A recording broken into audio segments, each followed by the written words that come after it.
Welcome to the news update on AFRICUNIA television, reaching you from the nation's commercial capital, Lagos, Nigeria. I am Deborah, Ezeh. We begin from Nigeria. The Independent National Electoral Commission, INEC, has established 18 names that are jostling for the #1 seat in Nigeria. The independent body has listed the candidates of the All Progressives Congress, APC, Bola Ahmed Tinubu, Alhaji Atiku of the People's Democratic Party, that is the PDP, and Mr. Obi of Labour Party, LP. Others as the presidential candidates for the forthcoming 2023 election. Now, the circular released by the electoral body on Tuesday captured the origin, age, and other details of the candidates. The list contained 36 presidential candidates and the running mates of 18 political parties. Also, a total of 4,223 candidates will battle for 469 legislative positions, that is, the senatorial and federal constituencies.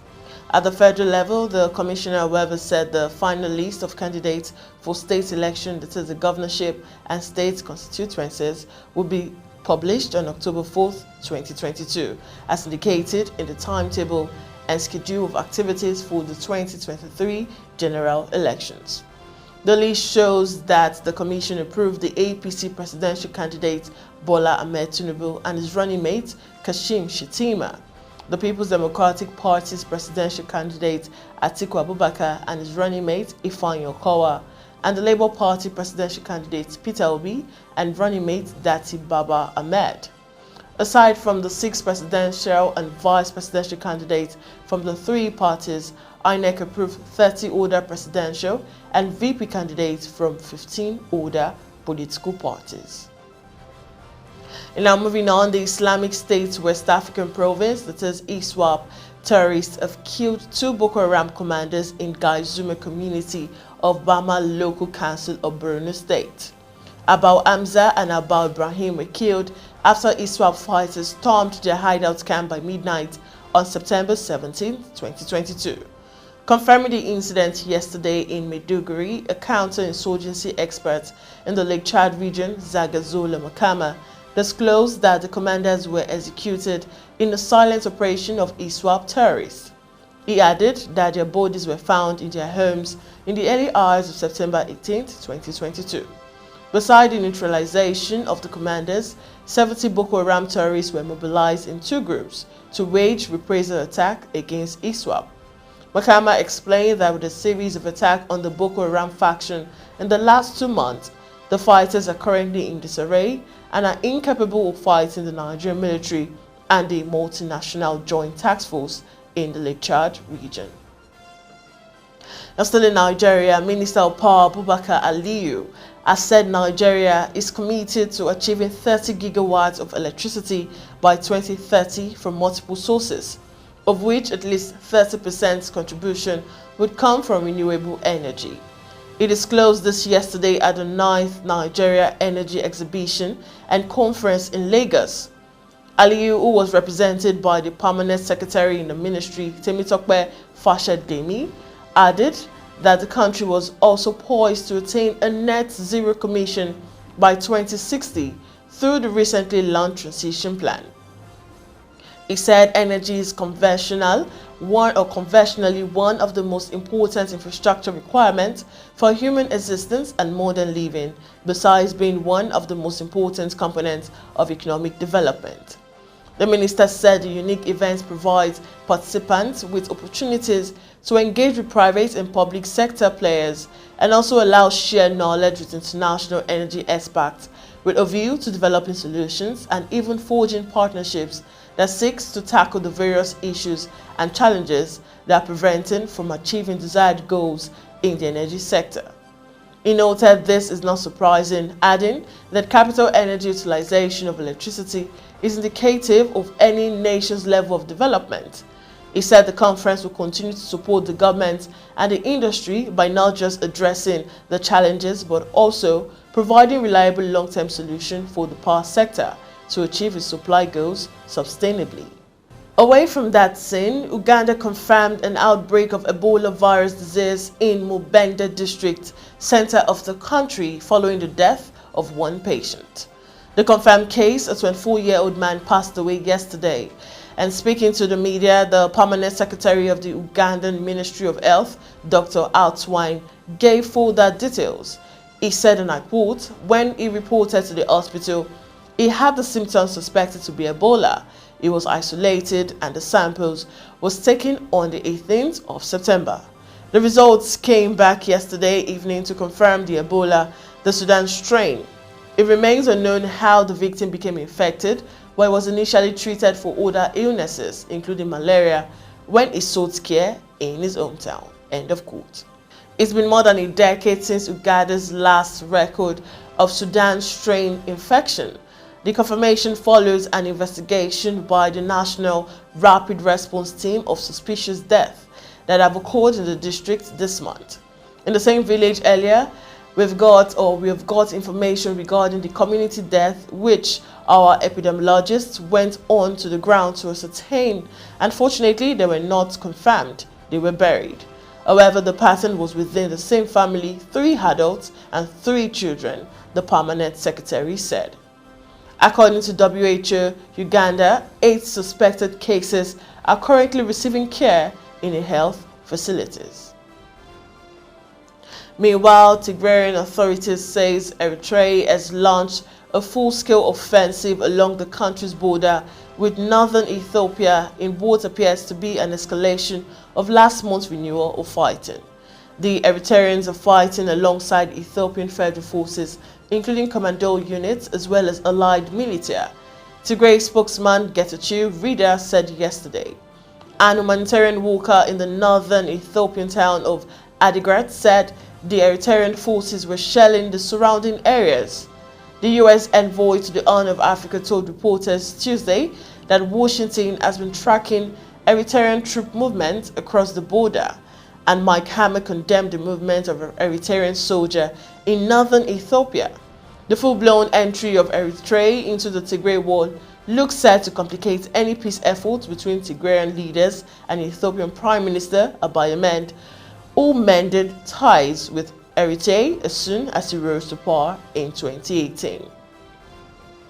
Still on the African scene, Ghana's economy expanded 4.8% year-on-year in the second quarter of 2022, driven by growth in the fishing, manufacturing and education services sectors.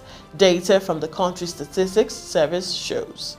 The gold and cocoa producing nation, which said in July it would seek IMF support as its balance of payments position deteriorated, recorded 4.2% growth in the second quarter of 2021.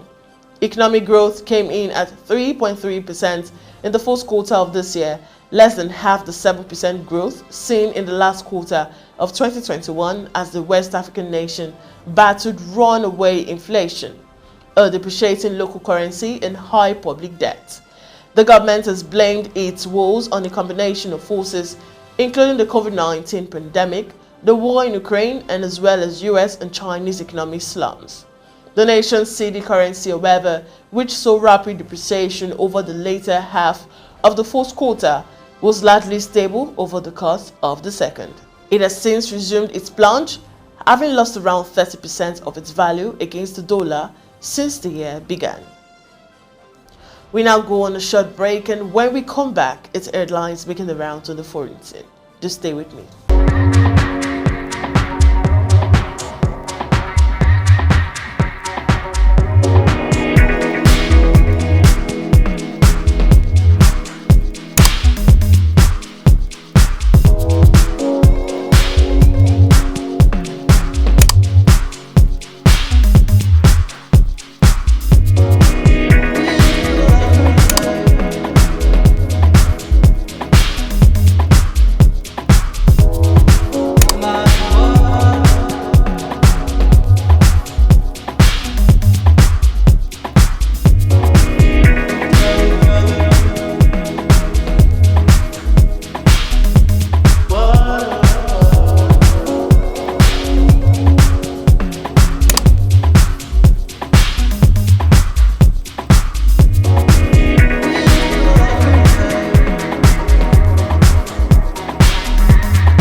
And now welcome back. Now the headlines.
We now head to the sports scene. Spanish Prime Minister Pedro Sanchez condemned Atletico Madrid on Tuesday for not taking a stand against the racist chants from their supporters aimed at Real Madrid winger Vinicius Jr. Some sectors of the crowd chanted, "You're a monkey, Vinicius, you're a monkey," before and during Real Madrid's 2-1 win at Atletico Metropolitano Stadium on Sunday, while missiles including lighters were thrown at him and Brazilian compatriots Rodrigo as they celebrated a goal. Liga will report the event to the Spanish Football Federation Disciplinary Committee, but Atletico have not made a public statement about the incident.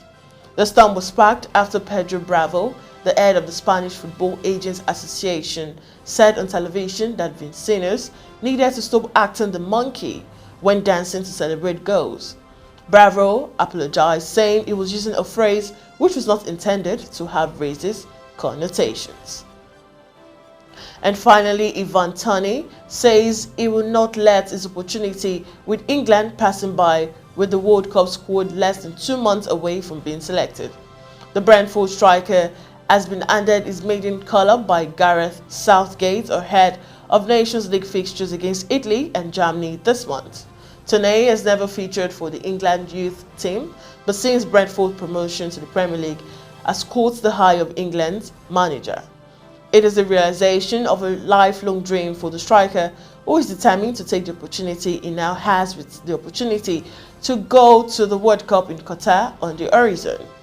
I have never doubted it. I have full confidence in myself. I feel like I have to keep working hard, and it makes it that much sweeter when you get the chance.